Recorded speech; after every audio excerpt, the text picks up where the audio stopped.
Andhra Pradesh CM Nara Chandrababu Naidu సోదరుడు నారా రామ్మూర్తి నాయుడు కన్నుమూశారు.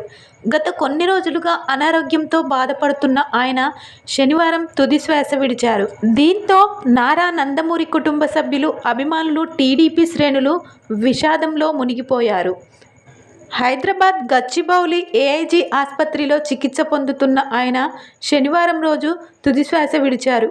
ఈ విషాద వార్త తెలియగానే సీఎం చంద్రబాబు, మంత్రి లోకేష్ తమ కార్యక్రమాలన్నింటినీ రద్దు చేసుకొని హైదరాబాద్ వచ్చేశారు.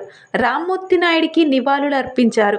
ఇక రామ్మూర్తి నాయుడు కన్నుమూయడంతో అతని కుమారులు హీరో నారా రోహిత్, గిరీష్ శోకసంద్రంలో మునిగిపోయారు. ముఖ్యంగా తండ్రి భౌతికాయాన్ని చూసిన నారా రోహిత్ కన్నీళ్లు పెట్టుకున్నాడు. ఇది గమనించిన చంద్రబాబు రోహిత్, గిరీష్లను దగ్గరకు తీసుకొని ఓదార్చారు, ధైర్యం చెప్పారు. ప్రస్తుతం ఇందుకు సంబంధించిన ఫోటోలు వైరల్ అవుతున్నాయి. రామ్మూర్తి నాయుడి భౌతికాయాన్ని ఆయన స్వగ్రామం నారావారిపల్లెకు తరలించనున్నారు. ఆదివారం అక్కడే అంతిమ సంస్కారాలు నిర్వహించే అవకాశం ఉంది. ఇటీవల నారా రోహిత్ ఎంగేజ్మెంట్ కూడా జరిగింది. నటి సిరిలెల్లాతో త్వరలో వివాహ బంధంలోకి అడుగుపెట్టేందుకు రోహిత్ రెడీ అయ్యాడు.